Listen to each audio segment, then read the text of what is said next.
औज़ बिल्लाहि मिनश्शैतानिर्रजीम बिस्मिल्लाहिर्रहमानिर्रहीम। मां मोहम्मद सुलेमानारी जो पंहिंजे प्रोग्राम क़ुरान छा थो चए में मौजूदु आहियूं। अॼु असांजो मौज़ू आहे लफ़्ज़ वहीअ जो इस्तेमालु क़ुरान पाक। लफ़्ज़ वहीअ जो मादो आहे वाव हे ये। लफ़्ज़ वहीअ जी असल माना आहे इशारो, पर लफ़्ज़ वहीअ जी इस्तिलाही माना आहे ख़याल, ॻाल्हि या हुकुम।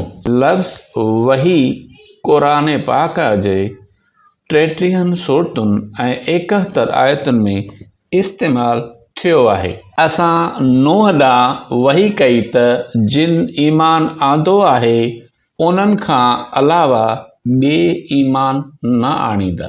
सूरत नंबर 11 हूद आयत नंबर 36। ऐं नूह ॾांहुं वही उहीअ कयो वियो त बेशक तुंहिंजी क़ौम मां वाक़ई जिन ईमान आंदो सो आंदो, हाणे ॿियो को बि हरगिज़ ईमान न आणींदो।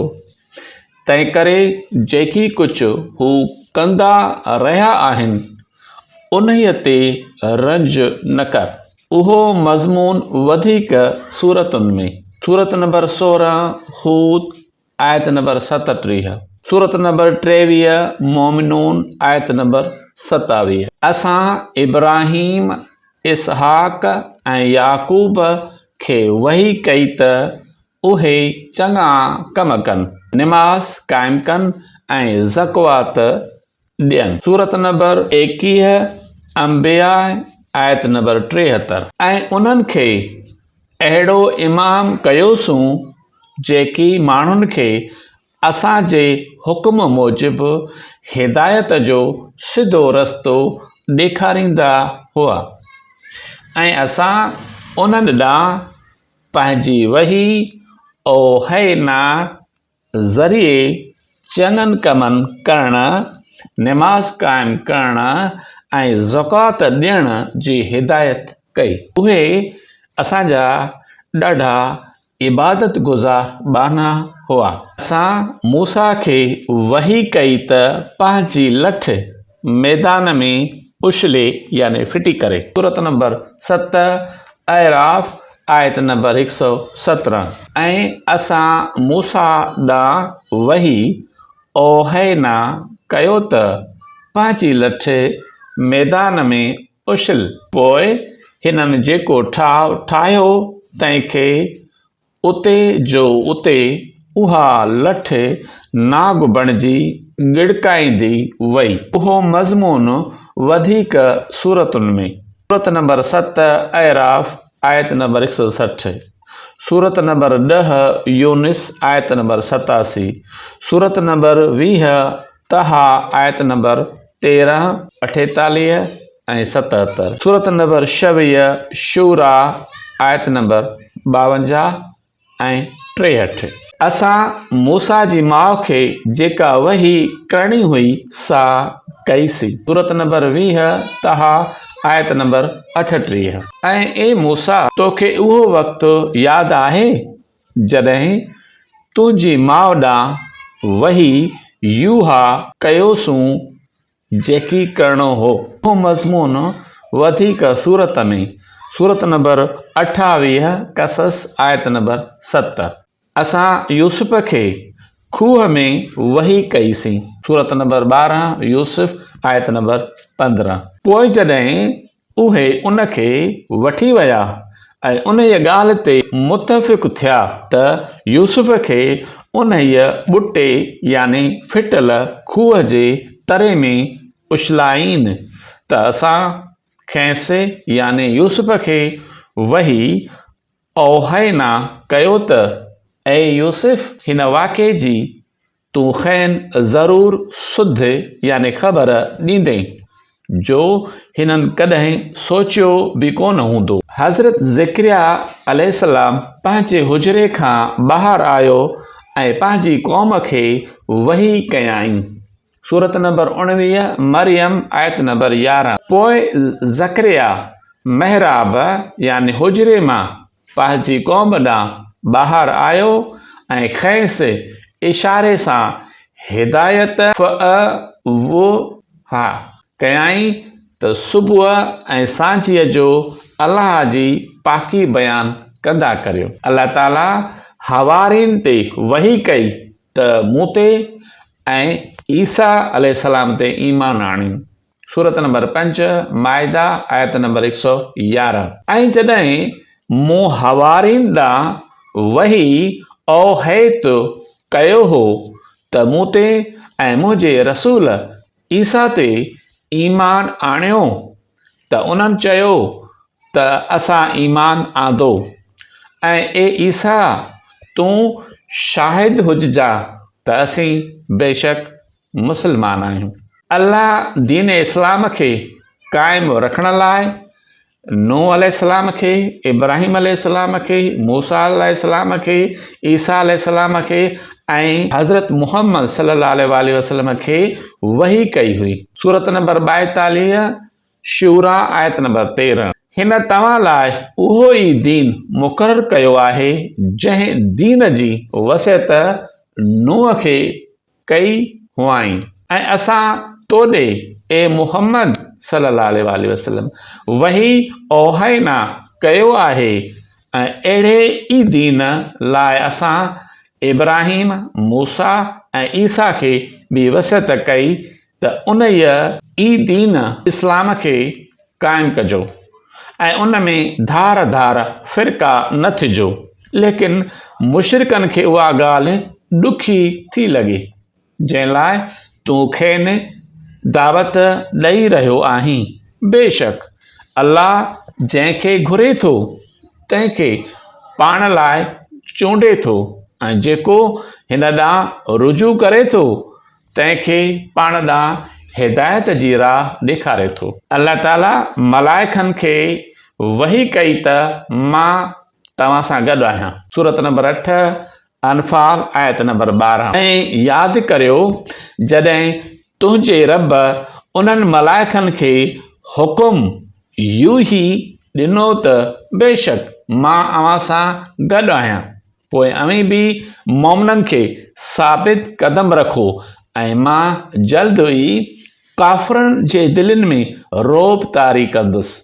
पोइ ए मुस्लमानो अव्हीं उन्हनि काफ़िरनि जे कंधनि जे मथां वार कयो ऐं संदन हर हिक संद खे कटियो। अल्लाह ताला हर आसमान खे वही कई। सूरत नंबर 41 हामीम सजदा आयत नंबर 12। साॻे ई वक़्तु ॿिनि ॾींहंनि में 7 आसमान बणायाई ऐं हर आसमान खे जेकी कुझु हुकुम करणो हुअसि तंहिंजी वही ओहा कयाई ऐं दुनिया जे आसमान खे असां ॾींहंनि सां सिंगारियो ऐं उन खे मज़बूत कयोसीं ऐं उहो अल्लाह अल अज़ीज़ अल अलीम आहे। क़यामत जे ॾींहुं ज़मीन खे अल्लाह ताला जी वही थियल हूंदी। सूरत नंबर 99 ज़िलज़ाल आयत नंबर 5। ऐं ए पैगंबर उन ज़मीन खे वाक़ई तुंहिंजे रब जो अहिड़ो हुकुम औहा हूंदो त हर कंहिंजा राज़ खोले ॿुधाए। असां माखीअ जी मख खे वही कई त जबलनि, वणनि ऐं घरनि जे शितनि में पंहिंजा घर बणाए। सूरत नंबर 16 नहल आयत नंबर 68। ऐं ए पैगंबर तुंहिंजे रब माखीअ जे मख ॾांहुं इल्हाम ओहा कयो त जबलनि ऐं वणनि में ऐं जिन शयुनि सां माण्हू पेहा या घरनि जूं शितियूं जोड़ींदा आहिनि तिन में घर बणाए। अल्लाह हर नबीअ जो दुश्मन शैतान सिफ़त इंसाननि ऐं जिन्हनि खे बणाईंदो आहे ऐं उहे माण्हुनि खे वही कंदा आहिनि। सूरत नंबर 6 अनाम आयत नंबर 112।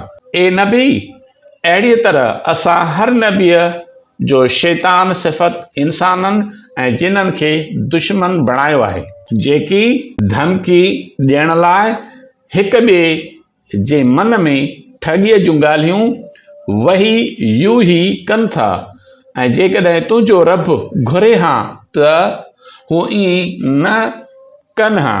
तंहिं करे उन्हनि खे ऐं जेकी ठाहिया आहिनि तिन खे छॾे ॾे।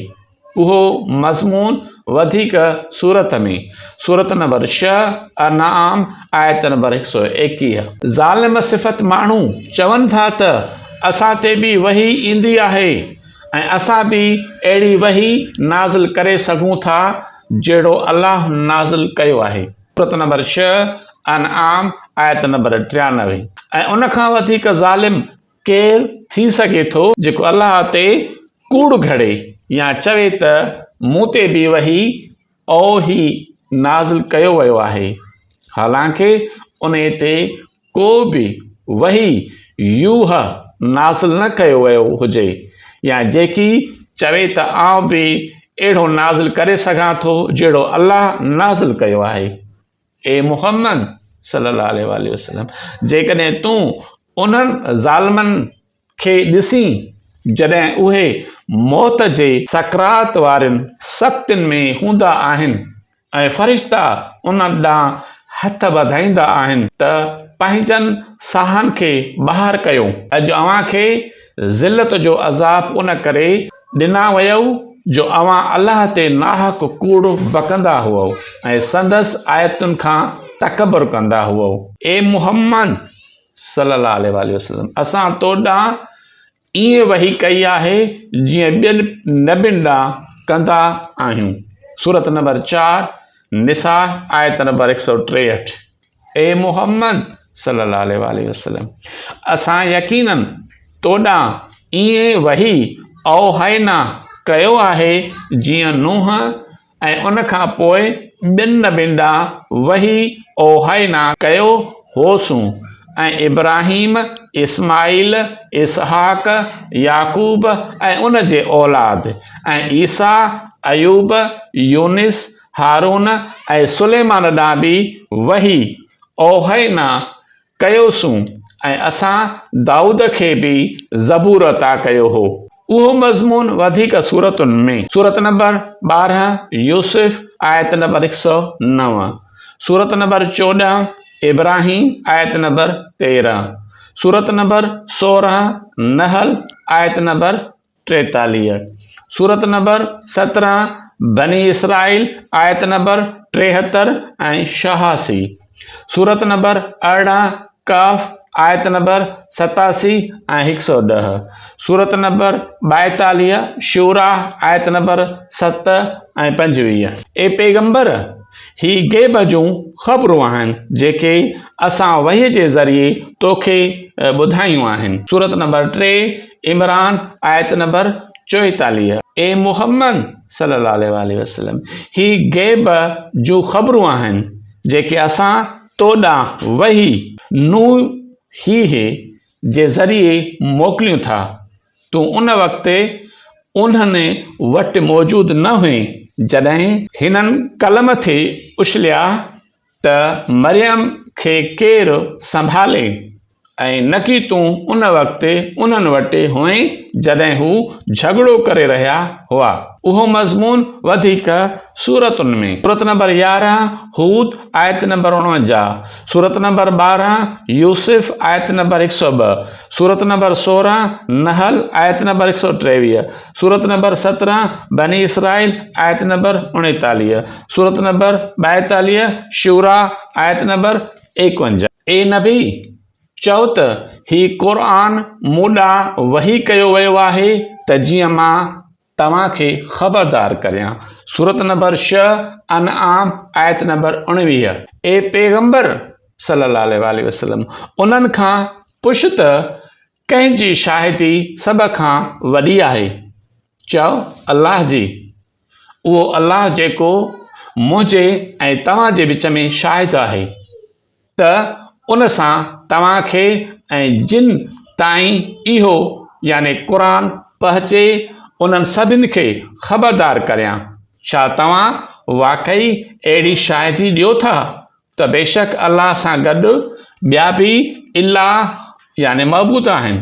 चओ त मां हरगिज़ अहिड़ी शायदि नथो ॾेई सघां ऐं चओ त यकीनन उहो हिकिड़ो ऐं अकेलो ई बंदगीअ जे लाइक़ु आहे ऐं बेशक उन्हनि खां बेज़ार आहियां जिन खे अव्हीं शरीक करियो था।